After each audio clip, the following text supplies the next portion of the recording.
اللہ تعالیٰ عنہ میں دین اسلام کے لیے اپنا سب کچھ قربان کیا، مارے دکھائے،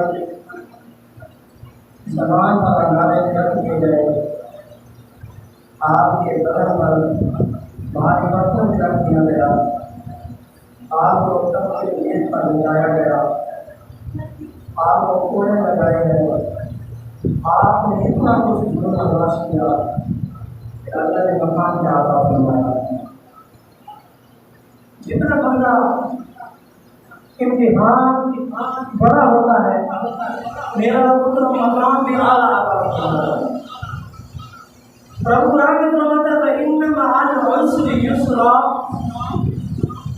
فرمایا پریشانی کے بعد ہی آسانی ہے۔ اگر کوئی بندہ کہے مجھے بغیر محنت کے بغیر مشقت کے یہ مقام مل جائے گا تو یہ ناممکن ہے۔ اللہ چاہے تو عطا فرما سکتا ہے، پر میں سب سے پہلے پریشانی آئے گی، مصیبتیں آئیں گی، مصیبتوں کے بعد جو اللہ تبارک و تعالیٰ آپ کو مقام عطا فرمائے گا وہ بھی اعلیٰ عطا فرمائے گا۔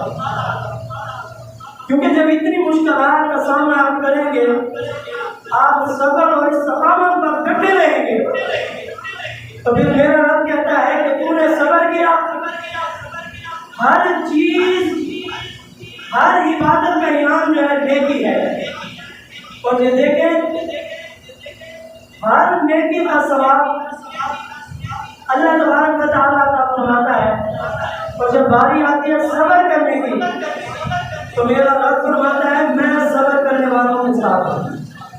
یہ اعلان نہیں فرمایا کہ میں نمازیوں کے ساتھ ہوں، میں روزے داروں کے ساتھ ہوں، میں حاجیوں کے ساتھ ہوں، میں متقی پرہیزگاروں کے ساتھ ہوں۔ رب نے فرمایا میں صبر کرنے والے کے ساتھ ہوں۔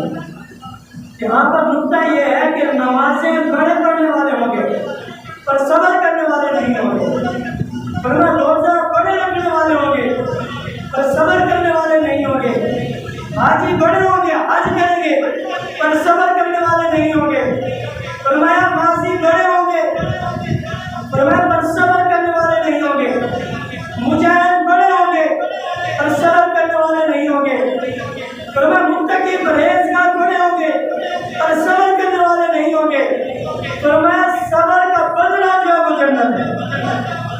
امام حسین نے کتنا صبر کیا؟ رب قرآن میں فرماتا ہے ان اللہ مع الصابرین، میں صبر کرنے والوں کے ساتھ ہوں۔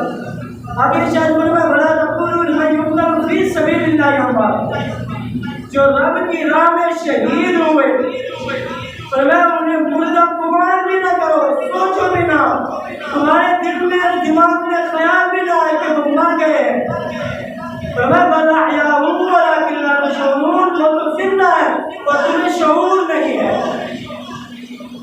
فرمایا تمہیں شعور نہیں ہے، وہ تو زندہ ہے، انہیں رزق بھی دیا جاتا ہے۔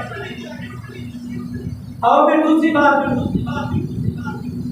آج ہم کہتے ہیں حالات خراب ہے، مہنگائی بڑی ہے، پریشانیاں بڑی ہیں، تکلیفیں بڑی ہیں، حضور کا فرمان سنو۔ مدینے والے محبوب علیہ السلام نے ارشاد فرمایا جیسے بندہ اعمال کرتا ہے ویسے حالات نازل ہوتے ہیں، جیسے آپ اعمال زمین پر کرتے ہیں یہ زمین سے فرشتے آپ کے اعمال اٹھا کر رب کے بارگاہ میں پیش کرتے ہیں، جیسے آپ کے اعمال ہوتے ہیں ویسے حالات نازل ہوتے ہیں۔ اگر آپ کے اعمال ہیں اچھے اعمال اوپر چلے گئے، اوپر سے حالات بھی اچھے نازل ہوں گے۔ اگر آپ نے اعمال برے کیے، برے اعمال اوپر بھیجے تو اوپر سے حالات بھی برے نازل ہوں گے۔ پھر آپ میں غور کریں کتنے نیک اعمال ہم اچھے اعمال کرتے ہیں، رب کے حسن نبی حاصل کرنے کے لیے، اللہ سے ان کو راضی کرنے کے لیے ہم اعمال کرتے ہیں۔ جیسے ہمارے اعمال نیک ہوتے ہیں، ہمارے اعمال اچھے ہوتے ہیں، اچھے اعمال اوپر جاتے ہیں، اچھے حالات نازل ہوتے ہیں، برے اعمال اوپر جاتے ہیں تو برے حالات نازل ہوتے ہیں۔ یہ آپ کی اپنی مرضی، اللہ نے آپ کو اختیار دیا ہے، آپ چاہیں تو اپنے دل کو سکون پہنچا سکتے ہیں۔ اور یہ یاد رکھنا آپ جس چیز میں سکون تلاش کر رہے ہیں وہاں نہیں ہے۔ کچھ لوگ کہتے ہیں دنیا میں سکون ہے، میں نے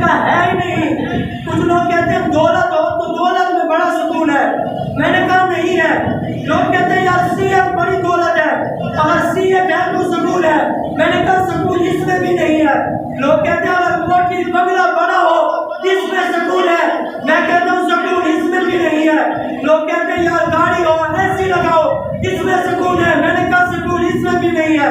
فرمایا زمین زیادہ ہو اس میں سکون ہے، میں نے کہا سکون اس میں بھی نہیں ہے۔ میری بات پہ ہو سکتا ہے کوئی اعتراض کرے، آؤ میں رب قرآن پیش کرتا ہوں اور میں اس پہ کوئی اعتراض نہیں کر سکے گا۔ رب قرآن میں فرماتا ہے حالات کی ذکر اللہ تطمئن القلوب، دلوں کا چین، دلوں کا سکون، دلوں کا اطمینان اللہ کے ذکر ہے۔ پھر آپ ایسے اعتراض کر رہے ہیں جب ہے نہیں تو ملے گا کیسے؟ کوئی بندہ مجھے کہ صاحب آپ 1 لاکھ روپیہ دے، میرے پاس نہیں ہوگا میں کہاں سے دوں گا؟ جہاں آپ سکون تلاش کر رہے ہیں ہے نہیں تو ملے گا کیسے؟ آؤ میں نے کہا کہ جتنا بڑا امتحان ہو پھر اتنا بڑا میرا رب بتا ہوگا۔ حضرت بلال حبشی رضی اللہ تعالیٰ عنہ، آپ نے وہ واقعات سنے ہوں گے، اگر اسی پہ بھی گفتگو کی جائے تو بہت ٹائم درکار ہے۔ میں اشارہ دوں گا حضرت ابو ذر غفاری رضی اللہ تعالیٰ عنہ، جیسے آپ اور میں ایک دوسرے کا مذاق اڑاتے ہیں، ایک دوسرے کو پریشان کرتے ہیں، ہم کہتے ہیں ہم کو مذاق اڑا رہے ہیں۔ حضرت ابو ذر غفاری رضی اللہ تعالیٰ عنہ بلال حبشی آپس کے اندر اختلاف ہوا تھوڑا سا۔ جب آپ کا اختلاف ہوا تو آپ نے بات بڑی، ابو ذر غفاری نے بلال حبشی سے آپ کو کہہ دیا آپ تو ایک حبشن کے بیٹے، آپ کی ماں جو ہے وہ تو حبشن ہے۔ تو بلال حبشی رضی اللہ تعالیٰ عنہ رو پڑے۔ آج جیسے ہم کسی کی ماں کو گالی دیتے ہیں، اور یہ بہت قیمتی جملہ ہے۔ آقا علیہ الصلوۃ والسلام نے فرمایا کچھ لوگ آئیں گے جو اپنے ماں باپ کو گالیاں دیں گے۔ صاحب نے کہا یا رسول اللہ کون لوگ ایسے جو اپنے ماں باپ کو گالیاں دیں گے؟ رسول نے فرمایا ہاں ایسے لوگ آئیں گے جو اپنے ماں باپ کو برا بھلا کہیں گے، گالیاں دیں گے۔ یا رسول اللہ وہ کیسے؟ رسول نے فرمایا جو دوسرے کے ماں باپ کو گالی دیتا ہے، دوسرے کے ماں باپ کو نہیں اپنے ماں باپ کو گالی دیتا ہے۔ آج آپ کی وجہ سے اگر کسی نے آپ کے ماں باپ کو گالی دی تو اس نے نہیں، آپ نے خود اپنے ماں باپ کو گالی دی، آپ نے خود اپنے ماں باپ کو برا بھلا کہا۔